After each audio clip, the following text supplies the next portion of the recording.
of those who were not able to attend today, but will be attending all the other sessions to be able to get the benefit of having virtually attended, just like you, but a little bit later. I would like to introduce my two co-presenters.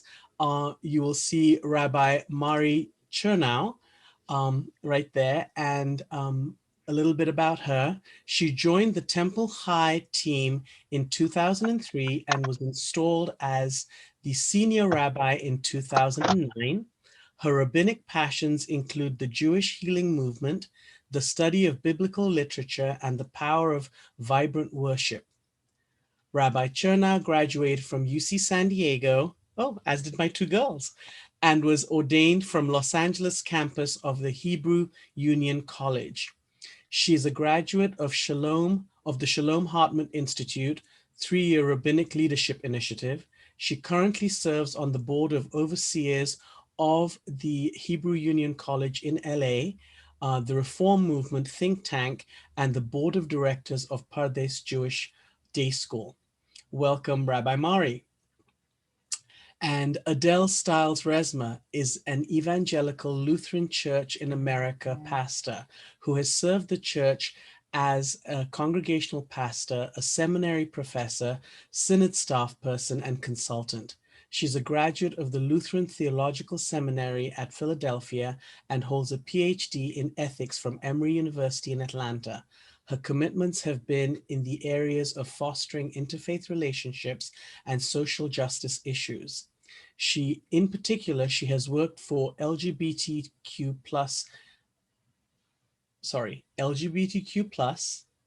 gender and racial ethnic inclusivity in church and society. Thanks, Adele. Lots of difficult words. She and her husband, Larry Resmer Stiles, live in Fountain Hills, Arizona. Welcome, Adele. For all of you who don't know about the Islamic Speakers Bureau of Arizona, I would just like to remind you that it is a nonprofit organization, and it does help when people donate to the organization so we can provide these kind of programs at no cost to our attendees. So with that, welcome everyone. I'm going to send this back to Barb.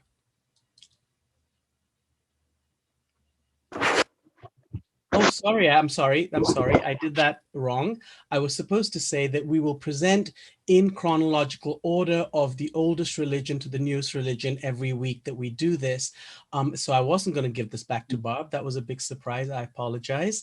I'm going to ask Rabbi Chernow to go ahead and start us first with a prayer and then with her presentation. Thank you so much. It's a really great pleasure and honor to be here with all of you. I've had the honor of knowing Azra since I moved here, I think 18 years ago, and it's a pleasure to meet some new friends and colleagues on the panel and beyond. So we'll start by just asking the Holy One of blessing for our time together, for this hour to be one filled with open-heartedness and learning and light in this world in which it is very, very difficult for people who don't look like each other, don't sound like each other, don't believe the same things to listen and learn from one another. So my prayer is that we have a great hour of listening and learning, and that God willing, any goodness comes out of it, may it spill onto our larger world. Amen. So we're going to talk about Eve today. And what an interesting, fascinating figure, certainly in the Jewish tradition and beyond as well. What I want to say by way of starting us off is that the Jewish tradition is very, very comfortable having flawed and imperfect heroes. So in fact, I remember a project that Azra and I worked on being in Temple High's social hall. And I believe we were talking about Joseph. And I was lovingly giving Joseph a hard time. I might have even said something like he starts his life out as kind of a jerk. And I noticed that the energy in the room was a little uncomfortable with that. And I thought, ooh, maybe I went a little bit too far. And all of that is to say that from rabbinic times, right? So from once the Old Testament or the Hebrew Bible is canonized, when Christianity branches into the New Testament and Judaism branches into the Talmud. So that's when I'm talking about the time of the rabbis. So let's say 0 to 500. And immediately they start with commentary on the Bible and on the Torah.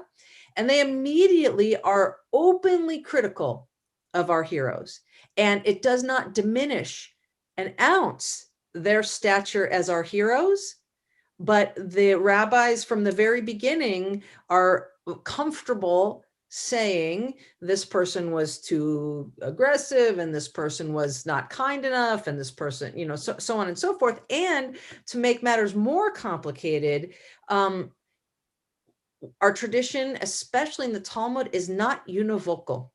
So you can find two rabbis who are both completely authoritative, say the exact opposite thing. We're going to talk about Sarah and Hagar next week. So one might say, boy, Sarah really was in the wrong. And in the next sentence, you have, well, what are you talking about? Hagar was completely wrong. She's the one who blew it. So we are very comfortable in a tradition that is both critical of our heroes and also in absolute opposition to other statements, and all of that is sacred text. Now try making sense of that and figuring out, what the right answer is. That's another story, but that's how we approach our sacred text.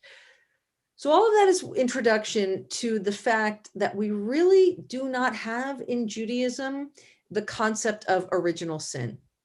And the incident that is most definitive in Eve's life is the taking of the fruit and the eating of the fruit, which we'll hear about how that comes to be, in particular in Christianity and in Islam. But in Judaism, there really isn't the idea that was the moment that sin entered the world. There really is not the idea that the serpent was Satan in any, in any definitive way. And there really isn't the idea that action was a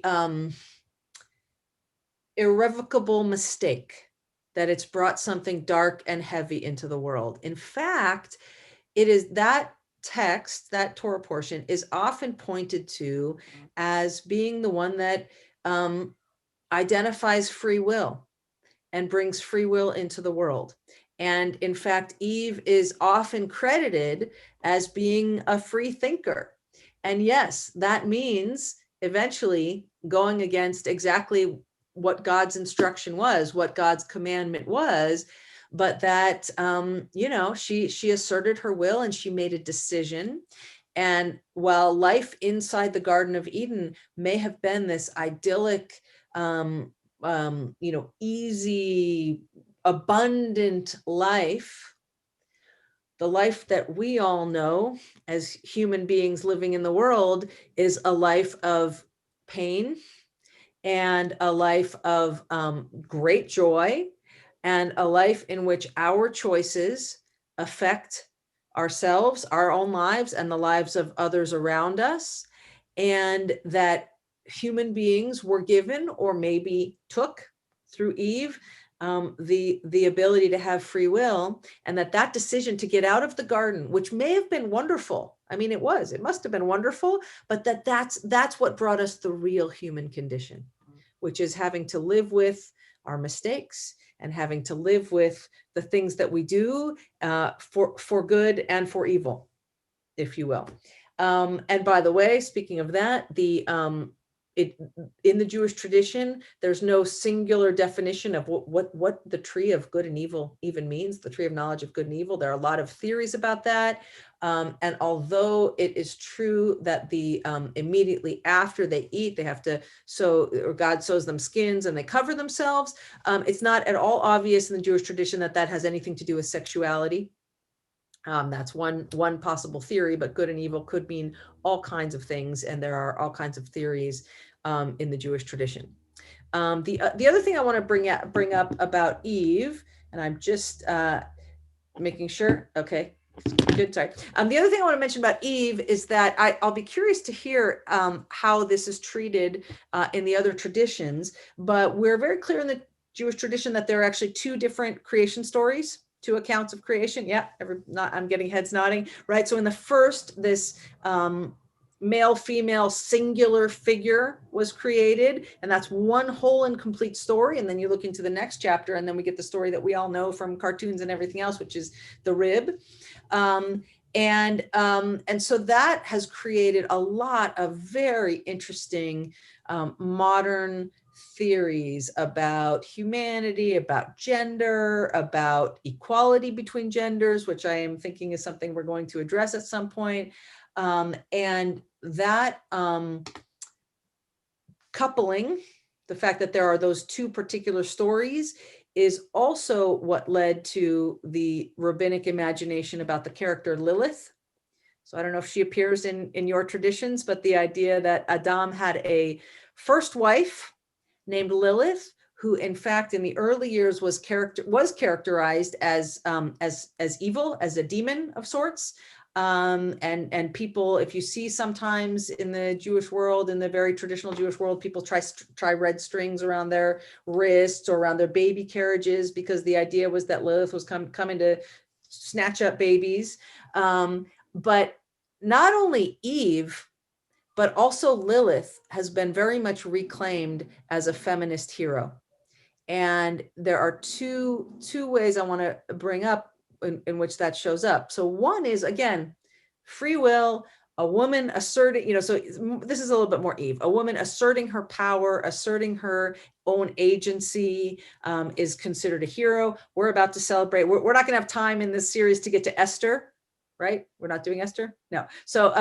So we're about to celebrate Purim and the whole, if you're familiar with that, and the story of Vashti. Vashti, who said no to the king, has become a huge Jewish hero.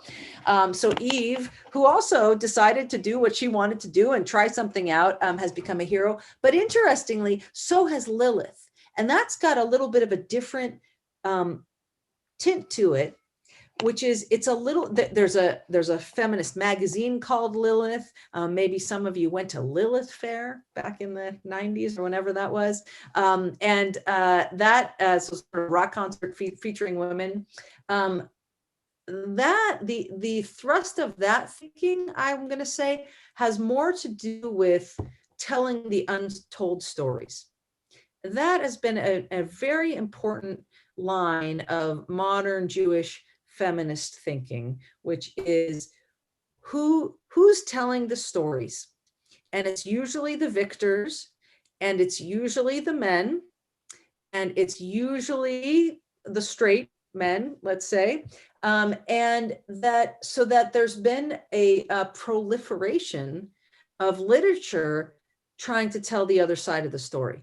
And of course, it's all our guess of what actually happened, but let's be honest, so is the Talmud, right? So is starting that text that I was talking about from 2,000 years ago. That's exactly what the rabbis of the Talmud were trying to do, apply their best guess to what happened. And so that has become a very, very important source of modern Jewish literature, is articulating, okay, somebody decided Lilith was a demon. Is it possible that there's another side of the story? Right? Is it possible that if you interviewed her, she'd have something really different to say about it? All right. I think I'm just looking at my notes here. The other thing I wanted to, Mary. oh, perfect. Thank you. So I'll wrap up. And then the other thing I want to say is that one of the most important lines in the entire creation story is that when God says it's not good for Adam to be alone. And I actually heard somebody say the other day, I did not realize this, there are only 2 times in the Torah that not good, the words not good, are used. One is in this story, and the other is when the story the Jewish people all just read last week, which is the story of Yitro, Jethro, the father-in-law of Moses, who says to Moses, you're taking all this leadership burden on yourself. It's not good what you're doing. That's the only other time. So the importance of companionship and connectedness is very, very important and comes straight out of this story. Whether we assume that to be a coupling, a sexual coupling, a heterosexual coupling, we can debate that, but one of the most important I think aspects about Eve is that she comes in the world to make sure that human beings are not alone. I'll conclude there. Thank you, Mari. And Adele is next.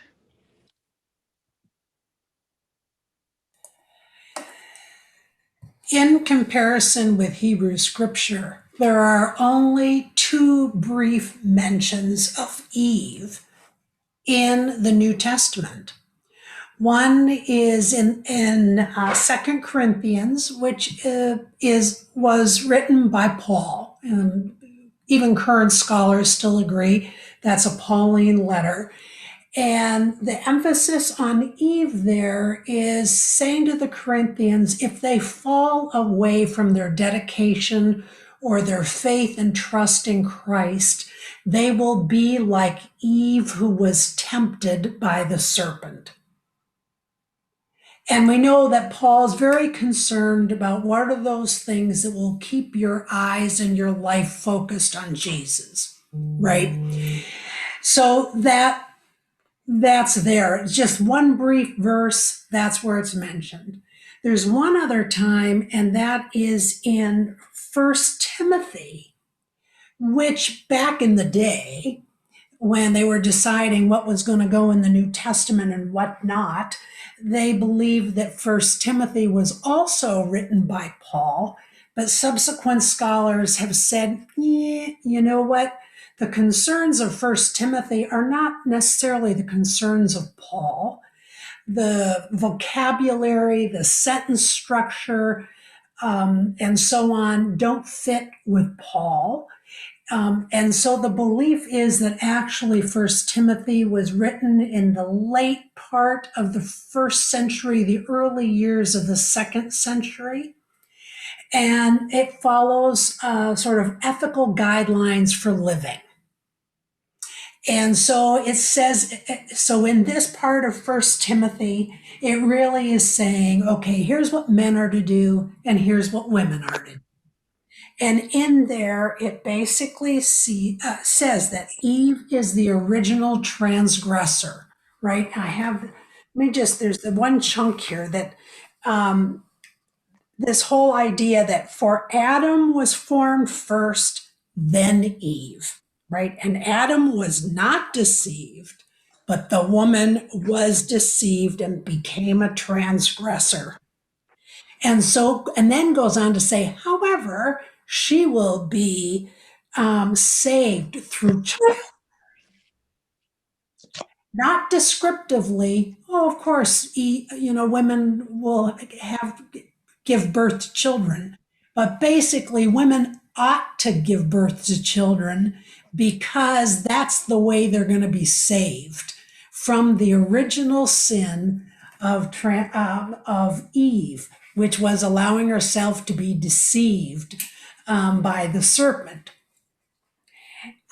So that took place. I mean, that's it in the whole New Testament. Those two brief verses.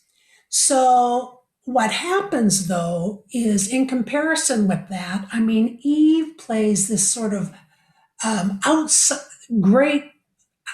oversized role in Western Christian thought, and even Western civilization. If you think about the influence on culture, as St. Augustine, who was a bishop of the Christian church in Northern Africa in the latter part of the 4th century. So we're now talking around the time of the Council of Nicaea, when they're codifying what is proper and right belief. And as I understand it, Mari can correct me on this, Christians, one of the distinctions between the way Christians and Jews live in the world is the Jewish tradition is much more focused on the way to be in the world, where Christians were more concerned with getting it right belief. Where you might have what Rabbi Mari said, you might have a couple of rabbis who would completely disagree on something and both are considered valid. In the early years of the Christian church, became very important to get the one right answer. And to be a good Christian, quote unquote, was to believe in the way that the early church fathers said was the proper belief. And we see that in our creeds, and we see this with what Augustine had to say about Eve. And that is, and he is the one who introduced the language of original sin. So that's not really till the end of the 4th century that language even comes into play. But once it does, it goes gangbusters. And likely the reason it goes gangbusters, of course, is who are the early leaders of the church, Christian church? Predominantly men, right? And so Augustine's notion that through Eve's action, by allowing herself to be seduced, and here we do also have the linking of sin and sexuality in early Christian thought, because she allows herself to be seduced by the serpent, that this original act of sin, and that language of sin is nowhere to be found in Genesis 3, but is introduced by Augustine, that this act of sin then carries forward to all human beings who come into the world through a sexual act, and therefore come into the world sinful as a result of sin. That to this day has big play. That language in the diversity across Christianity of the different traditions. I think the Reform part of the Christian tradition has done a much better job, say, than my part of the Christian tradition, Lutheran. We have focused more on woman as subservient, submissive to men, where the Reformed tradition really sees the man and the woman in the garden, that they're there for companionship. So different parts of the Christian tradition do different things with this. But so that has play within the Christian tradition. Therefore, women are to be silent in church. Therefore, women are not to have leadership roles in church. And then that just spills over once the Christian church becomes legitimate by, in the 4th century, into Western culture, right, where women are subservient. And of course, we're living with the implications of that to this day. And there are parts of the Christian tradition to this day who still do not allow women, of course, to be pastors. That's probably a good chunk of many parts of the Christian world.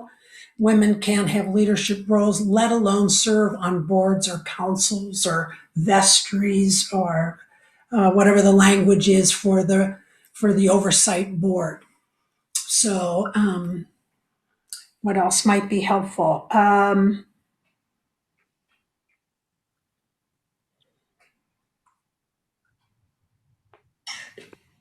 I don't believe in the Christian tradition so much. Mari mentioned Lilith has had much play in the Christian tradition because where in the Jewish tradition, rabbis feel this freedom to be playful and say, who was that first spouse of Adam's? Christians have been much more linked to, all right, what does it explicitly say there? And since Lilith wasn't named and in those early chapters, for us to take scripture seriously as Christians means we haven't been terribly good about being playful. That somehow the two seem antithetical to playful and serious. So one of the gifts of the Jewish tradition, I think we Christians could gain a lot from. So Lilith doesn't get as much play. I think Eve really, and then of course the implications for much of the early religious art, which is predominantly Christian art, through the early years, the medieval ages, what we see in Christian art is Eve with the serpent wrapped around the tree. It really, the Christian interpretation of that story as Eve as the transgressor, and of course the apple weighs big in that, in Christian art, comes into the general culture through Christian art as well. And even people who aren't Christians become influenced with that story and its interpretation. Adele, 1 minute warning. I'm thinking that's it. Thank you. Thank you, Adele. And Azra. Well, thank you. That was actually very interesting. What I find fascinating is every time I do these sessions with everyone, how much we have in common. It's always fascinating to me. So I'm going to go ahead and begin with something I actually discovered last night, which was incredible. So in the Islamic tradition, we have references to Eve, but her name is not mentioned anywhere in the Quran. And so when you talk to Muslims and you talk about Adam and Eve, they talk about Adam and Hawa. What I found out was Hawa comes from the Hebrew word for Eve, which I was fascinated by because it never occurred to me that that's where we would have gotten it from, because it's definitely not in the Quran. She's not mentioned by name in the Quran at all. So what I'm going to do is read to you, first of all, explain to you that in Muslim understanding of the creation of Adam and Eve, we also believe that the two of them were created from a single entity, a single being, a single soul, a single self. So you'll have many Muslim scholars who say that some of the translations that say one was created from the other are actually inaccurate. That they basically should say that they were created from like nature or same species. That's more accurate to say that the two of them came from something of like nature or something of the same species. Let me give you a quote from the Quran, or a translation from one of the verses of the Quran. It says, "O mankind," uh, um, let me go to the second one, which is probably a little shorter. "It is he who created you from a single person and made his mate of like nature, in order that he might dwell with her in love.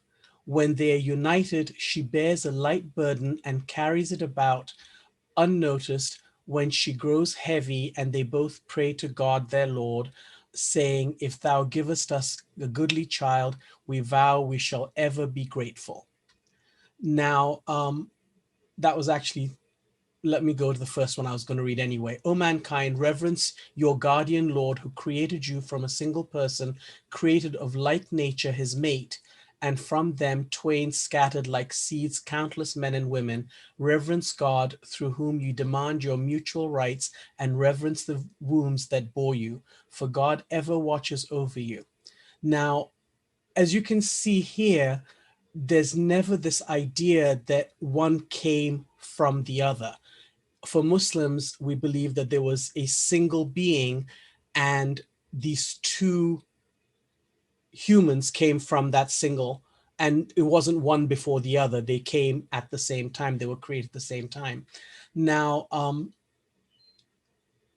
for us, we also have the same story of, the Garden of Eden, the serpent. I'm not sure that we consider it a serpent, but the story goes that when God created, when there was creation, he created the heavens and all the animals and the creatures and all the beings. And there was a being which we refer to in Arabic or in Islam as jinn, and there was one who revered God and loved God with all his might, called Iblis. Maybe Beelzebub? Don't know. Now, Iblis asked to be taken from his earthly realm and live with the angels with God because he loved him so much. And when God created Adam and Eve, Iblis had a problem with this. And there was a falling out, and he's the one that came along to um, create mischief. Now, for Muslims, we believe that both Adam and Eve were deceived, both of them disobeyed, both of them were punished, both of them repented, and both of them were forgiven. So there is no concept of original sin for Muslims where we don't believe that anyone is born,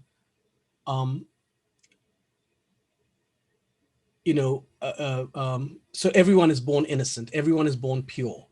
And everyone has to account for their own actions and their own deeds in this world. So now from the story of Adam and Eve, we have four things that as Muslims, we learn from their story. The first is that we're always going to have guidance from our Creator. Now, how do we know that? We're told in the Quran, and again, I'm gonna always go to our main scripture, which Muslims consider divinely revealed, which is the Quran. So I'm always going to quote from that today. Here's chapter chapter 7, verse 19. And Adam, you and your wife will live in this garden, and both of you eat whatever you may wish, but do not approach this one tree, or you will become unjust. All right. So now, how that translates into our language today, I don't know. However, what we find is that God, our Creator, even from the get-go, has given them specific guidelines as to how they are to live, in this place. So they can do whatever they want, but don't approach the tree. So for us, this idea is that, if you get to do everything you want, your will and your character doesn't get tested. So when you have something you're not allowed to do and you don't do it just because, you're now being tested because you have these guidelines. So that's one. The second thing is temptation and deception. That is, and how it hinders humankind's efforts. So that's the second thing we learn, is that although we have guidance, we do get tempted and we do get deceived, and we strive not to. So here is from chapter 7, verse 22. It says, and he succeeded in deceiving them. As soon as the two had tasted the fruit of the tree, their nakedness became obvious to them, and they started covering themselves with leaves from the garden. Their Lord called to them, did I not forbid that tree to you and tell you Satan is your clear enemy? So now here we have first that you're going to get guidance from God at all times, from our Creator. Then there is temptation in this world, and that we need to work on that. And the other is divine forgiveness. The third thing we learn from this is from chapter 7, verse 23. The two replied, Lord, we have sinned against ourselves, and unless you forgive us and have mercy on us, we will definitely be lost. So here is this idea that as humans, we can repent and we will be, we will get forgiveness. So there's a lot to be learned from this story of Adam and Eve for us. And you'll notice, although I'm talking about Eve, I talk about Adam and Eve at all times, because for Muslims, the Quran is a universal text and it refers to humankind every time. So one is not without the other. Both of them get addressed every time, right? Men and women, men and women, men and women. So you'll notice I do that every time. 1 minute Now, warning. I have a minute. Okay. The last thing that we have is individual responsibility. And this I'm going to quote from chapter 20, verse 123. God said, "Go down from it, all of you, as enemies to one another. But when guidance comes to you from me, then whoever follows my guidance will neither go astray in the world nor suffer in the hereafter." So we have been told that we're going to get his guidance. We will have temptation, that we have to, control ourselves, that there is forgiveness when we make mistakes, and that it is our individual responsibility and nobody else to blame when we get things wrong. So thank you. I'm going to stop right here. Well, thank you again to our speakers. Wow, all I can say is a lot of new things that we learned through all this. We will now be moving into our question and answer part of our session here. And just a little reminder that when you want to ask a question, please keep your questions concise, respectful, and relevant to the topic. When requesting to ask a question, please click the raise your hand little guy on the bottom of your screen, or if you don't know where that is, just go like this and I'll try to catch you. And I'm going to ask Azra to put us on gallery view so we can all see each other, and then I can, so remove all the spotlights, we go on gallery. And then also, when you do ask a question, please introduce yourself, say what congregation, name you and location, and which speaker you would like to direct your question to. After you've asked your question, please put yourself back on mute, and we'll go from there. So who's got a question? Okay, Naomi has a question. Put yourself on mute. Okay. Okay. I'm Naomi Lerman. I am Jewish and not currently in any congregation, but a member of ISPA. My question is for whoever can answer it. My understanding, in the Torah, Eve is Chaya, which I believe means life, or it's from the same root as life. And I'm wondering, how did that get translated into Eve? That's my question. Well, I'll confirm the Hebrew part. It is Chava, which means life, and it in the explanation that's given is that meaning mother of all life. So it's clearly meant as an honorable title, and I have no idea how that gets translated into Eve. Anybody have a theory there? I don't know if Eve has a meaning on its own.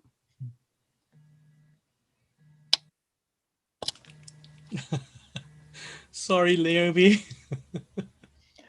My guess would be it had something to do with the translation from the Hebrew to the Greek in the Septuagint. And when in that shift from Hebrew to Greek, that's where the Eve came in. Okay. Do you know, can I just follow up? Do you know what Eve would mean, or is what the Greek equivalent would be? I know that's not a fair question, but okay, thanks. Okay, we have Stephanie, why don't you go next, and then Asma. Hi, I'm Stephanie Thompson. I'm with Resurrection Lutheran in Tucson, Arizona. So thank you for doing this. More of an observation, and I guess this goes to all three of you, I know what we know in Christianity as Eve and Adam, and yes, we're always subservient. How can we, or how is it, or will it be possible to have a more universal look as they do in the Muslim faith, that it's humankind, not mankind and womankind? And was that just purely out of the patriarchal, like with at Nicaea? Thank you. Can I go with that first? Stephanie, at no point do I want you to believe that a quarter of the world's population, Muslims, all believe in this universal reading of the Quran. Within the Muslim tradition, there are people who are definitely patriarchal. Oh my gosh, I don't even need to give you examples of that. So that's happening too, but from the view of the text, it's a very universal text. How human beings translate it and how they use it in their lives is just like Christianity and Judaism, very patriarchal in some places. So I don't want you to think that what I'm telling you is the practice is also universal. The text is universal, but the practice not so much. Thank you. Asma was next. Oh, can I respond to that? Yeah, I have a comment on that too, but go ahead, Adele. Oh, yeah, please go ahead, Mari, if you like. Oh, I'll just say, it's such an important question, and especially in this day and age when we really see challenges in the text and its tradition and its interpretation. So I want to just say a quick word about those two things. I'm going to start with the second, which is its interpretation. So if you look at the punishments, right? Both Adam and Eve are punished, and the language is almost exactly the same. I had a professor in rabbinical school who used to say, be aware that a majority of the problematic understanding of this story came not from the text itself, but from later interpretations. So to give you an example, it has been used, the argument has been used frequently that women should not receive medications in childbirth. Why not? Because it says in the text, she's supposed to suffer in childbirth. But nowhere, this is Tamara Eskenazi's observation, nowhere in the history of anything ever has someone said, men shouldn't have tractors, because it says that his punishment is to work the land and suffer through working the land, right? So the point being, some of what we see as problematic is not the text itself, but somebody's intention to use the text in a way that's problematic.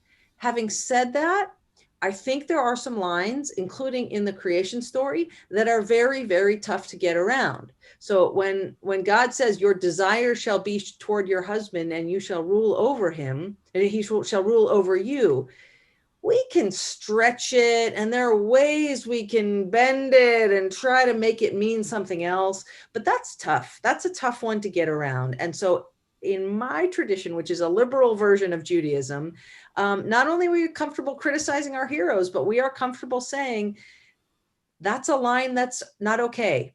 We still read it. We still love it. Nobody's taking it out of the Torah, but we call it out as being problematic. And as you can imagine, it's not the only line in the Torah that we have a bit of an issue with. And then if I might just say, one of the ways, certainly within the Christian tradition, is the whole discipline of a historical critical historical critical studies, where we say what was going on at the time, what was the cultural context, and so on, and how does that have an impact on what the text has to say. So for that third chapter of Genesis, we know, likely written by men, and it was meant, and we might say, well, it's being descriptive. They're probably saying, well, how do we make sense of the fact that this is the way things are in our community, right? That women are held down by men, and they said, aha, our origin story is going to include that men can lord it over women, right? And so maybe it was meant descriptively, but then what Christians do with it is we make it prescriptive.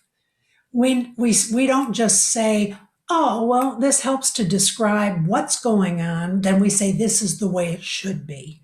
So I think if we could look more critically at our texts as opposed to looking for the one right way, I think certainly feminist studies and certainly studies, and make a difference too. There's feminist interpretation, so other people coming at the text other than the great white male forefathers.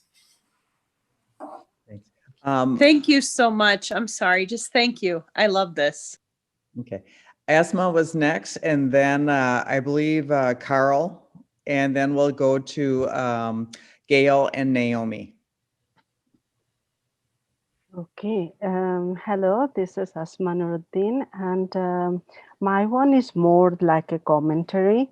And first thing I will say that thank you so much for being all together, because from a Muslim perspective, we are like a generations of evolved people, so we are not detached from anybody, but we learn from each other, because like Jewish tradition came first, then Christianity, like how we came today, who we are.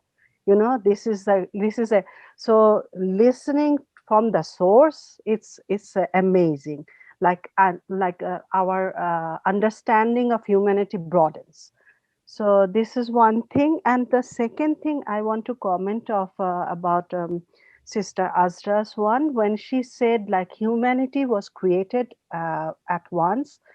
Actually, it is not the physical one. It is the before we also believe as a Muslim that we are in a transition. We were created and we are passing this world and we are going somewhere else.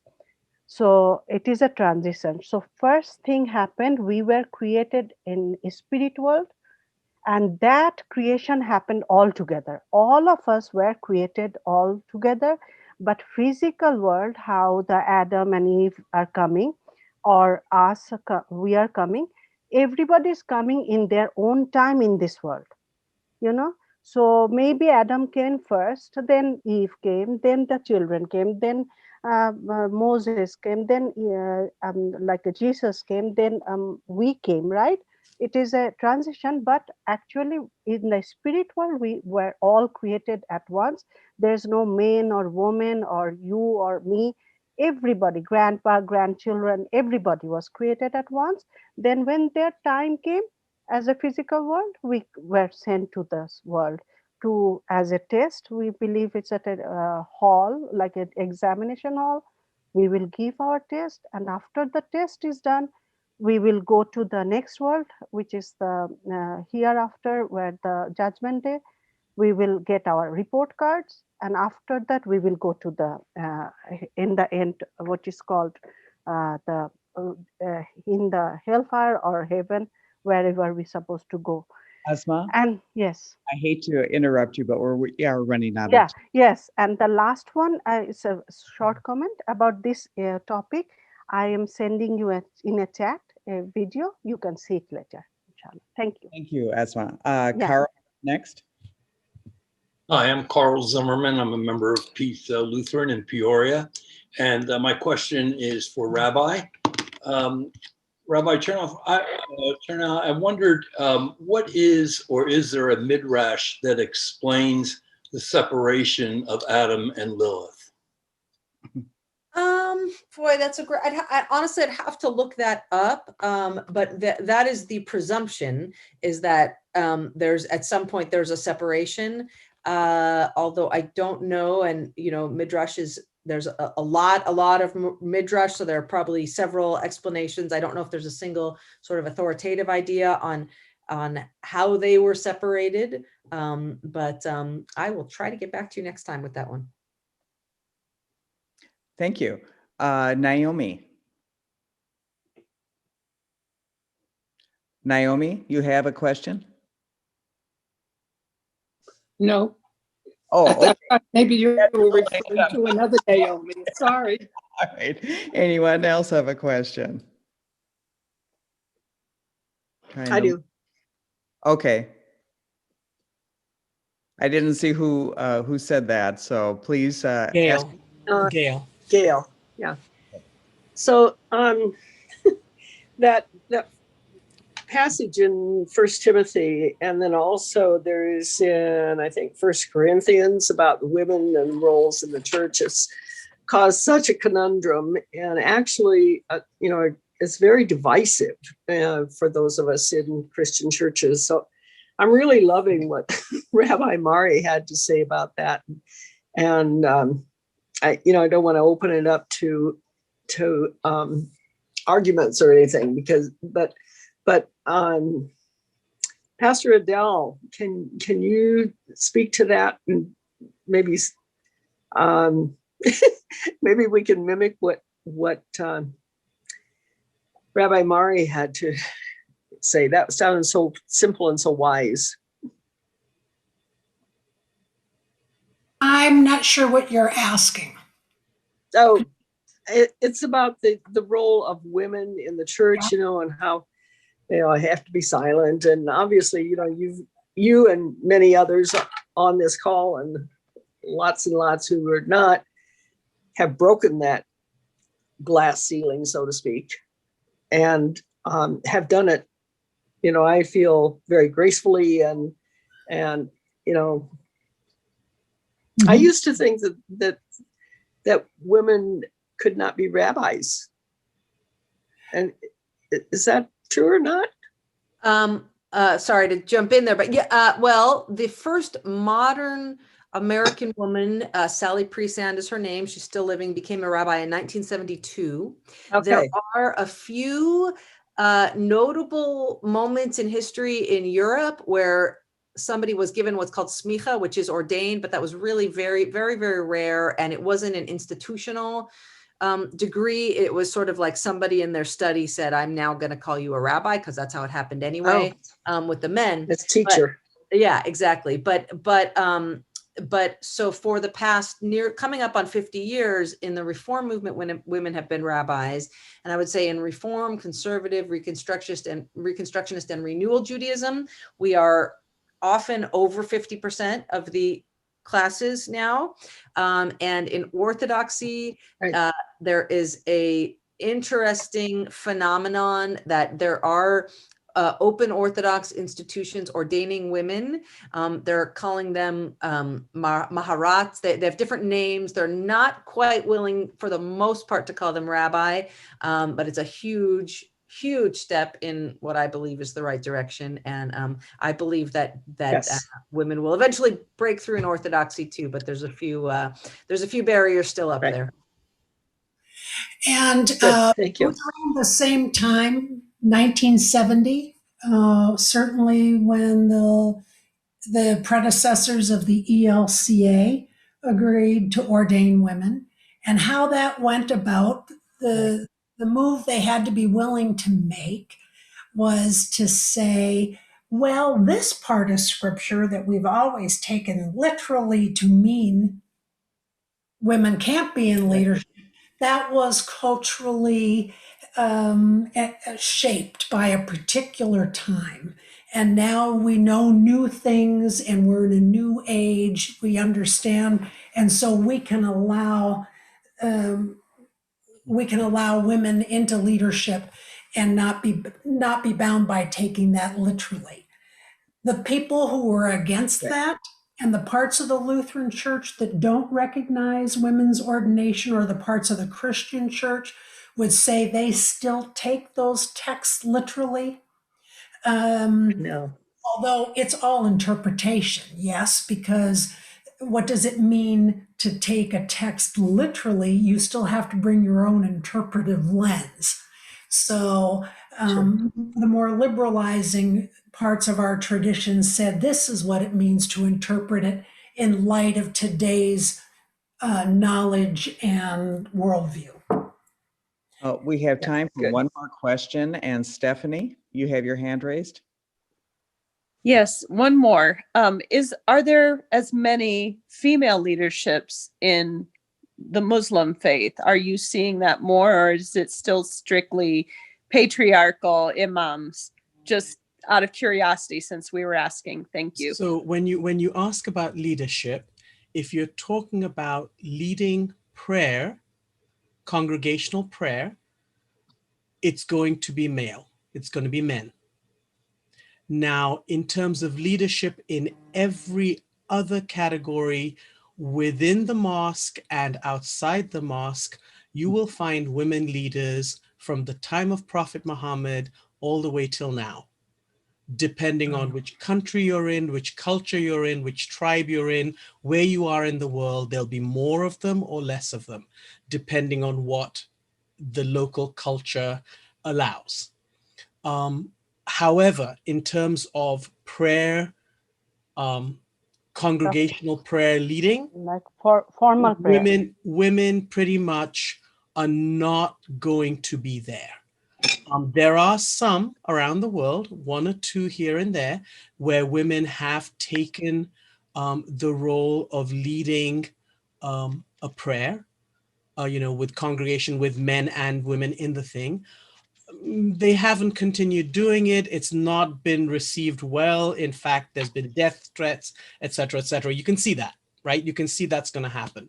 But in terms of leadership, in terms of teaching and guiding, spiritually guiding, all of that, Muslim women are there in leadership, have been for 1400 years, just not the congregational physical prayer for many reasons.